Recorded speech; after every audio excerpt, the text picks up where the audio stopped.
One of the major social changes brought about by the 60s was the use of illicit drugs, especially marijuana and LSD. Well, there you go. Psychedelia became linked with the counterculture movement, youth, rebellion, rock and roll, and hallucinogenic drugs. Now researchers at a Norwegian university have looked back at early medical trials of LSD and found evidence it could be used to treat alcoholism. Let's get more details. We're joined from Trondheim in Norway by Terry Krebs, who co-authored the study, a researcher at the Norwegian University of Science and Technology. Welcome to BBC World News. Yes, hi. Good to talk to you. How could LSD help with the treatment of alcoholism? What is it in LSD that could help? Well, let me tell you what we did in the study. We looked for all of the well-designed randomized controlled trials of LSD for alcoholism. We found 6 trials, 536 patients, who each patient either got LSD or a control treatment. We pool all the data together. There's a clear and consistent effect on alcohol misuse and on abstinence. And the beneficial effect was lasting 6 months or more after a single dose of LSD within an alcoholism treatment program. So it wasn't that, in fact, there was a risk of them becoming addicted to LSD in the process because it was almost like a substitute for alcohol?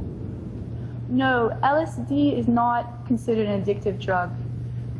Addictive drugs like alcohol and heroin tend to help you get away from your problems. They reduce anxiety. LSD is reported to make your problems more apparent and to sometimes increase anxiety. And it is helping people to think about their problems, to have a new perspective, and to try to find new patterns of behavior, new insights. And what was reported in the clinical trials is that patients found more motivation to participate in alcoholism treatment program, and that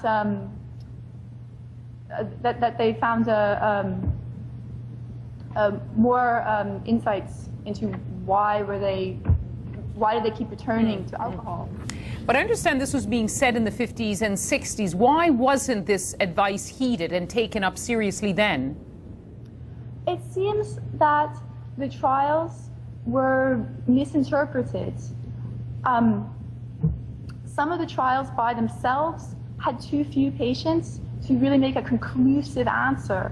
So what people have been saying is, oh, 1 trial, 2 trials, they were showing an effect, but the other trials were inconclusive, so altogether inconclusive. But when we combine the trials together using statistically rigorous methods, what you can see is all the trials line up, and there's a very clear and consistent beneficial effect of LSD. This is what alcoholism treatment professionals were saying in the 50s and 60s. LSD was actually considered a very promising treatment for alcoholism long before it became known as a recreational drug. Terry Krebs, thank you very much for showing us, talking about the results of your very, very interesting research. Thank you.